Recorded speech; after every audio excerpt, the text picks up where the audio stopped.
A house can hold many secrets. It can swallow them whole. It can keep them locked away in the dark, dusty corners where nobody ever looks. But some secrets are too heavy to hold. They seep through the floorboards. They drip down the walls. They whisper in the silence of an empty room, long after the act is done. This is a story about one such secret.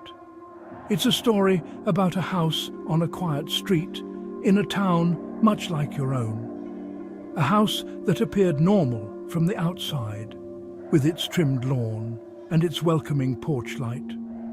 But inside, a nightmare was unfolding in slow, deliberate, agonizing detail. This is not a tale of ghosts or phantoms. The evil that lurked within these walls was made of flesh and blood. It had a name. It had a face. For 3 long days, as rain lashed against the windows, a man lived in the attic. He was a silent, patient predator. He moved with the creaks and groans of the old house itself, becoming a part of its structure. Below him, life went on, or rather, the illusion of life. Friends called. The mail was delivered. But the person who lived there was already gone, and the one responsible for their absence was still there. He was listening. He was waiting. The very idea is a violation of our deepest sense of security. A home is a sanctuary. It is the one place in the world where the doors are locked against the darkness outside. We believe we are safe there. We believe we are alone. This story shatters that belief. It reminds us that sometimes the monster isn't at the door. Sometimes the monster is already inside the house. He is just above your head, breathing your air, his footsteps masked by the storm. He is a phantom of a different kind, one who leaves footprints in the dust. The core of this chilling case is as simple as it is terrifying. A man committed a terrible crime, but instead of fleeing, he stayed. He chose to live inside the very space he had desecrated. He hid himself away in the attic, a forgotten space between the roof and the ceiling. And for 3 days, the house held its breath. This is the story of those 3 days. It is the story of the life that was taken, and the man who lingered in the shadows above it, a silent sentinel over his own horrific handiwork. It is a story that will make you listen differently to the sounds your own house makes at night. This account will guide you through the darkness. It will not shy away from the unsettling details. We will reconstruct the events chronologically, with the precision of a detective's report. We will follow the timeline. Hour by hour, we will examine the facts as they were discovered by law enforcement. Nothing will be sensationalized. The truth of this case is more disturbing than any fiction could be. We will start before the crime, in the quiet moments of a normal life. We will follow the story until its shocking, stomach-turning conclusion. This is a journey into the heart of a real-life horror story. We will piece together the puzzle using every available fragment of information. You will see the official police reports. You will see the newspaper clippings that shook a small town. You will see the evidence collected from the scene. We will walk through the procedural steps of the investigation, from the initial 911 call, to officers arriving on scene, to the moment they ascended the narrow stairs to the attic. We will explore why the space was missed. We will explore how the intruder remained hidden. We will explore what he did during those 72 hours. You will be given all the facts laid out in plain, accessible language. The stakes of this story are profoundly human. A private home, a place of comfort and safety, was turned into a tomb. A life filled with daily routines, small habits, personal connections, was brutally extinguished.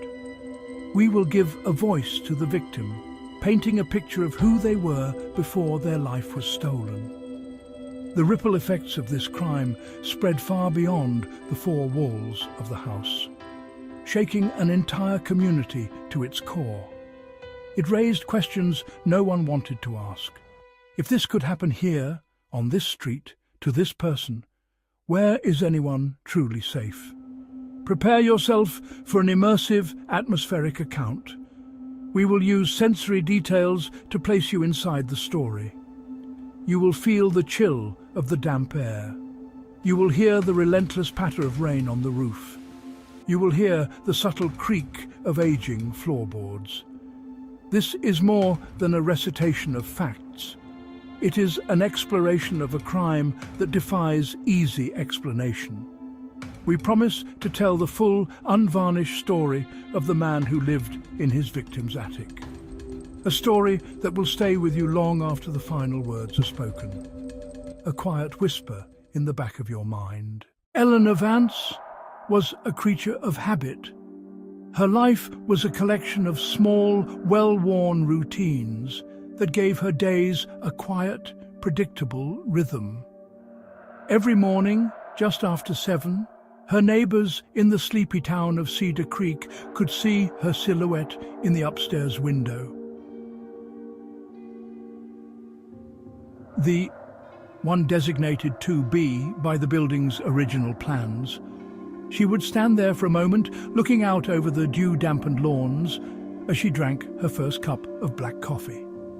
At 62, Eleanor had lived in the same two-story house for over 30 years. It was her fortress. It held the memories of her late husband, the faint crayon marks from her grown children, the comfortable silence of a life lived simply and without fanfare. Her days were structured around these gentle rituals. After her coffee, she would tend to the small garden she kept in the backyard, a riot of roses, stubborn weeds she constantly battled. Then she would walk to the small local library where she worked part-time, her canvas tote bag slung over her shoulder. The people of Cedar Creek knew her as a quiet, kind woman. She always remembered your name and would set aside a book you might like. She wasn't a social butterfly, but her presence was a steady, comforting part of the town's fabric. Her world was small, but it was safe. It was hers. Friends would later describe Eleanor as private, but not unfriendly. She preferred a good book to a loud party. Her social life consisted of a weekly bridge game with 3 other women, the occasional phone call with her daughter who lived 2 states away. She enjoyed the solitude of her home. The familiar creaks of the floorboards were like the house talking to her. She had built a world for herself within those 4 walls, a sanctuary where the chaos of the outside world rarely intruded. The very routines that provided comfort also created a predictable pattern. They knew the light in window 2B would go out at precisely 10 o'clock every night. This predictability, this comforting sameness, was a map of her life. It was a map that someone else had been studying. Someone who saw not a life to be respected, but a pattern to be exploited. The very walls Eleanor trusted to protect her were about to become a cage. Every story has an antagonist. In this story, he moved through the world almost unnoticed. Daniel Christensen was 34 years old, a name that meant little to the residents of Cedar Creek. He was a transient figure, a man without deep roots. He didn't stay anywhere for long. His work history was a patchwork of odd jobs, a short stint at a construction site, a few months at a warehouse on the edge of town. There were no major felonies. There were, however, small red flags, visible only in hindsight. A few minor charges for petty theft, a record of trespassing. He was seen as a nuisance, not a threat. A shadow people's eyes passed over, a background character, which made him dangerous. How did his path cross with Eleanor Vance's? The connection was mundane, almost forgettable. A few months prior, he worked with a small crew hired for yard work in her neighborhood. He spent a day trimming hedges. From that vantage point, he had a clear view of her home. He would have seen her leave for the library. He would have seen her return. He was paid in cash at the end of the day and disappeared, just another faceless worker. But he had taken something with him, a memory, an observation. A seed of an idea had been planted. People who knew Christensen described him in vague terms. No one seemed to know him well. He had no close friends, no family in the area.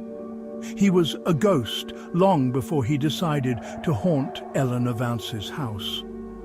A man untethered, whose hollow existence created a vacuum he was about to fill with terrible, possessive violence. Tuesday, October 15th, was a day like any other for Eleanor. She followed her morning routine. Window 2B lit up at 7. She spent half an hour in her garden. Mr. Henderson waved. She waved back. Her day at the library was ordinary. She catalogued a new shipment of books. She helped a high school student. She spent her lunch break reading. Her colleagues remembered her in good spirits. No sign of distress, no hint of worry. That afternoon, she left the library early. She treated herself. She bought a small apple pie. Maria, the owner, chatted with her for a few minutes. Maria would later tell police Eleanor seemed perfectly normal, perhaps even a little happier than usual. It was the last time anyone but her killer would have a normal conversation with her. As dusk settled over Cedar Creek, her house glowed warm and inviting. She probably ate her pie at the kitchen table her husband built. By the next evening, the sanctity of her home would be shattered, and the silence that fell would be of a very different, more permanent kind.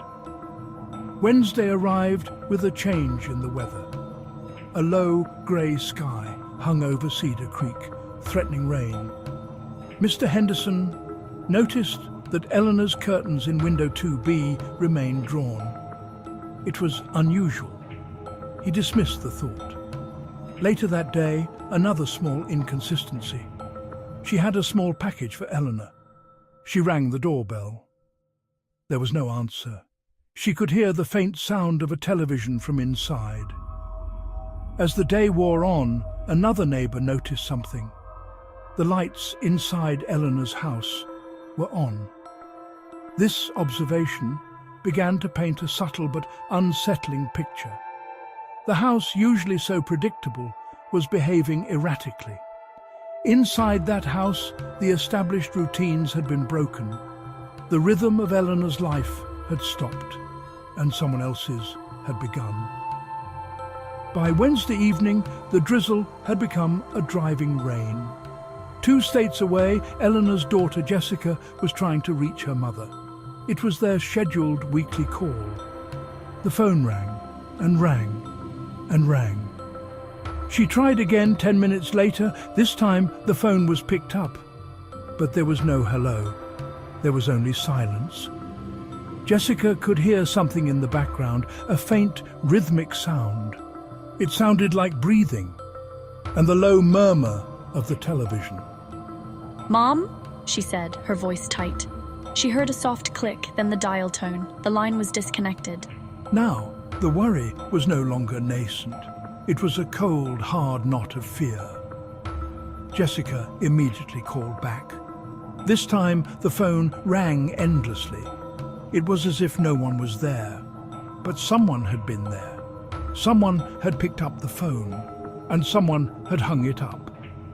After one last, desperate attempt to reach her mother, she made a decision. With a trembling hand, she dialed 911. She didn't know what was happening, but she knew it wasn't right. The call was logged at 8:17 p.m. A wellness check. It wasn't a high-priority dispatch, not at first.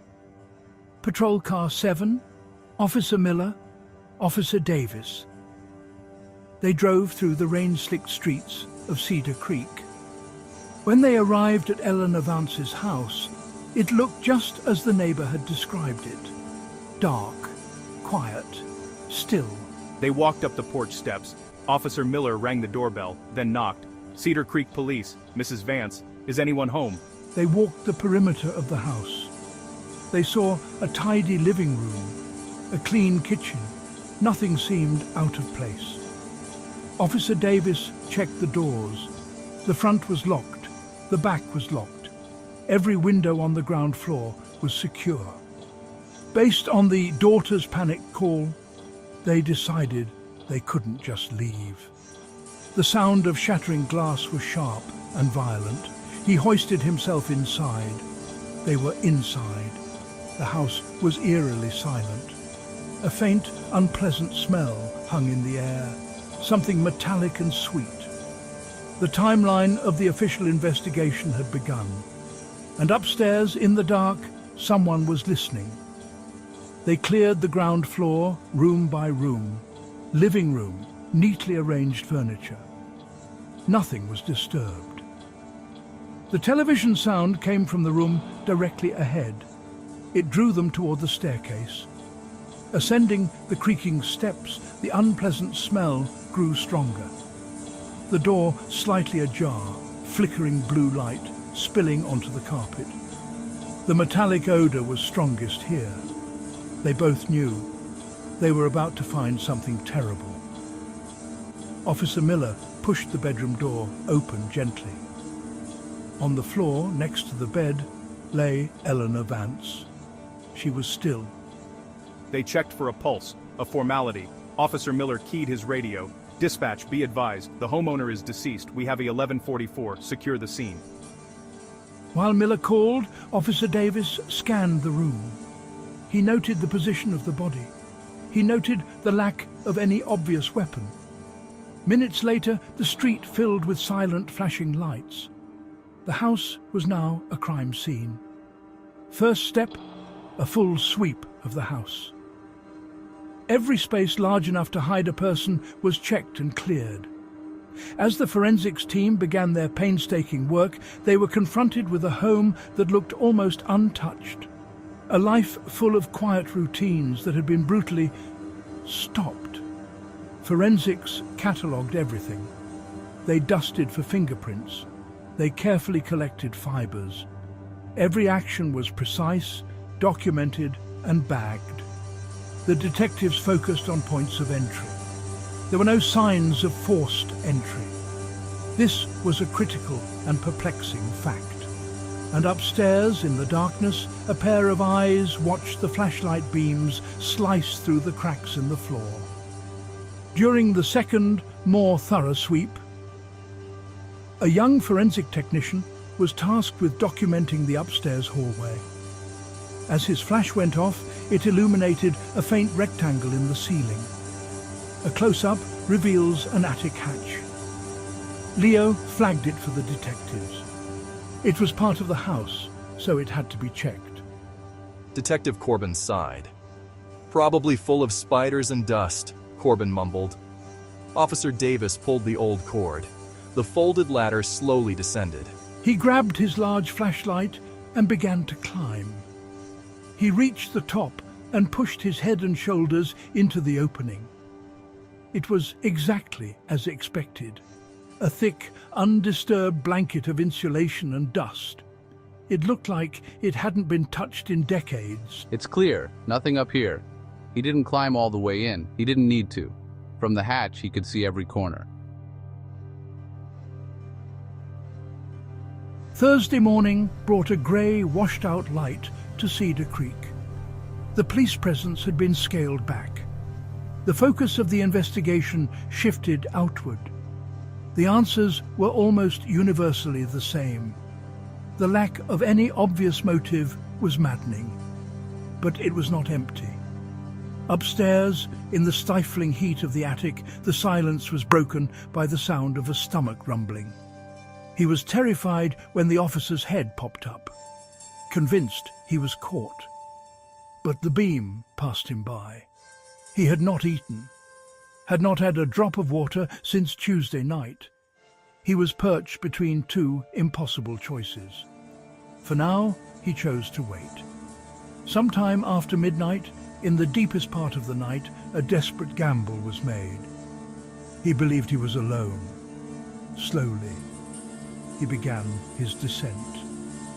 The wooden ladder groaned under his weight. He froze, but there was only silence. He found the bathroom door and practically fell towards the sink. The sound of splashing water was the most beautiful thing he had ever heard. He crept down the main staircase. His fingers found the pie plate. He scooped the remaining apple pie into his mouth with his bare hands. He hadn't meant to call anyone. He had knocked the kitchen landline phone off its cradle. He knew what he had done. All units, be advised. We are receiving a 911 call from inside the perimeter at 1225 Elm Street. A wave of cold electricity shot through Peterson. He moved to the edge of the property line, using his patrol car for cover. He was the only one here. He heard the distant rising wail of sirens. They were coming for him. His only thought was to get back to the one place he felt safe. The attic. Within 90 seconds, the block was flooded. The situation had gone from a cold case to live. Police! Search warrant! Clear! Clear! The night was shattered by the sound of splintering wood. The ground floor was empty. The team advanced up the stairs. Someone had been here just moments ago, and then they had vanished. Where could they have gone? It was a sealed house, unless his eyes drifted upward. The attic. "I'm going up," he said. He began to climb the dusty rungs, his weapon drawn. He swept his light methodically, and then he saw it. A disturbance.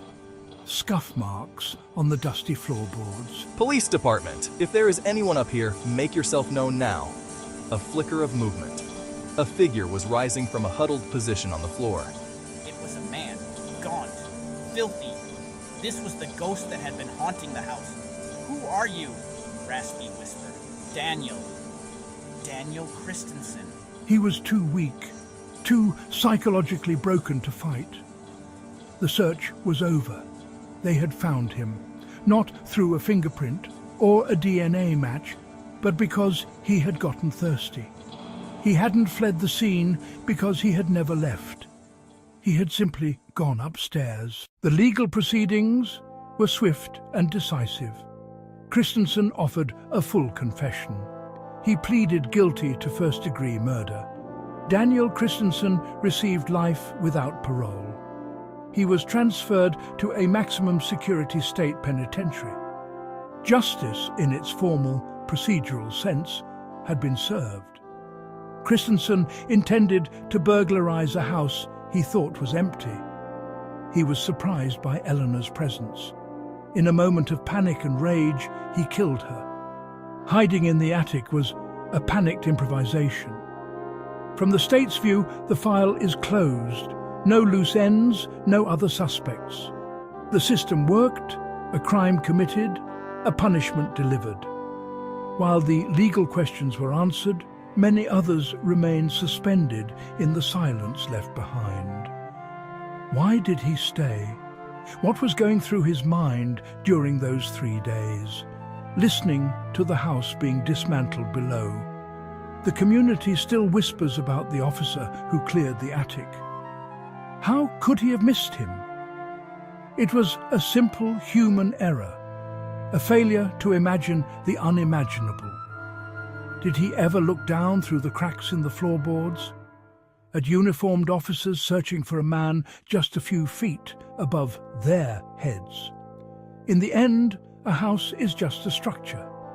But the story of Eleanor Vance reminds us that a home is more than its physical parts. The central horror of this case is the profound violation of that trust. We lock our doors to keep the world out. But what happens when the darkness is already inside? It makes us listen more closely to the nocturnal sounds of our own homes, the creak of a floorboard, and wonder what secrets the shadows might be holding. The story of the man in the attic ends, as all such tales must, with a lingering, unsettling silence. A silence that reminds us that sometimes the most terrifying thing in the world is not the sound you hear, but the one you don't realize is there.